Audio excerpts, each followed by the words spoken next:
What do you think the Jets should do? And that's kind of a way that I can throw everything in together, how you evaluate the quarterback class with Zach Wilson and what you think of Darnold and knowing the scheme that Robert Saleh's bringing in and what options there might be available to other teams to go get Darnold, what his fit might be best. I'll just throw that out as an omnibus through the concept of what you think the Jets should do right here, Trent. Well, I think number one, Sam wins regardless. I think that he either stays with the Jets and they get better, and they use their draft capital to get him some talent finally, or they choose to take one of these young bucks and move on from Sam, and he goes somewhere that's going to value his skill set. Now, everything I'm hearing, and I'm not nearly as deeply entrenched as I used to be. Sure. So the people I'm trusting tell me that this narrative is actually flipped on Sam from underachiever to overachiever, considering what he's been dealing with.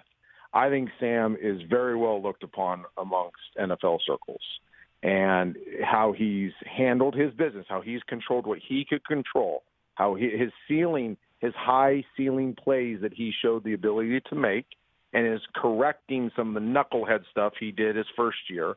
I think all that goes over really well with NFL teams that would rather have a seasoned vet than draft a new guy. So I think he wins overall. He's also starting to stack up his reps. And this is a conversation that when you talk to other people talking quarterbacks from here on out, start asking this question.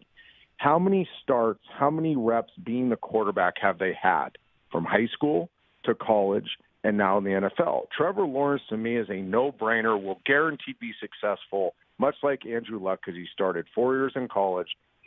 4 years in high school, 3 years in college. He's won. Well, how many games has he won? I think it's in the hundreds between the two. Well, we know that's about to say we only know how much he's lost, which means he's won a lot. If you can tell somebody. So he's had a lot of opportunities of being the quarterback. And the quarterback's more than just taking a snap in the game. It's practice. It's locker room moral authority. It's being that person living the bigness of the quarterback's life off the field. So it's a lot of stuff. So Sam's now just catching up with that. Remember, we found Sam for the Elite 11 when he had a broken ankle after his junior year playing basketball. So we found him off his basketball tape. He hardly played any quarterback in high school. He starts very few games in college. So he's just getting that quarterback rep count to where the best stuff's going to come out.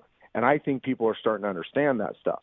It's one of the questions around Trey. I think Trey Lance is the second most talented. Well, him and Fields, I think, have equal talent in the draft. I think he's wildly talented.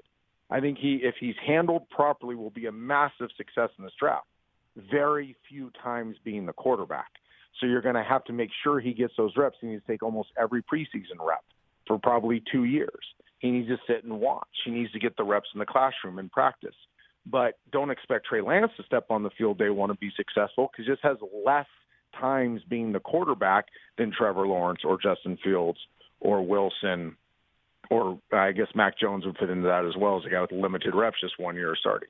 Hey, you watched all the way to the end. Thanks for that. Watch more right here.